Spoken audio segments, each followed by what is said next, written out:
Hi! Kamusta ka mo tanan? Nangalan ko si Adrian. Mastoryahanin naman kita pati sa pahamot. Ini nga pahamot nga luyag ko istorya sa inyo subong tawag siya Unforgivable for Men. Iyan ni siya ni Sean John.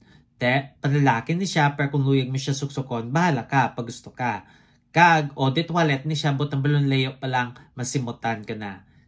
Ano ni siya klase nga pahamot?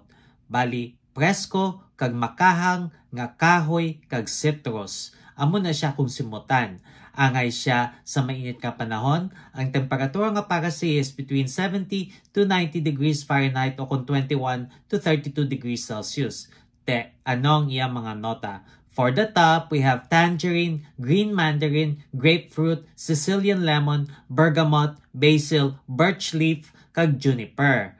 Ang mga nota nga masimutan mo gid ay ang tangerine kag green mandarin nga mga matamis nga mga citrus nga nota, grapefruit nga pait nga citrus, Sicilian lemon nga maaslom nga citrus, bergamot nga mahamot nga citrus, kag basil nga presko kag herbal nga nota.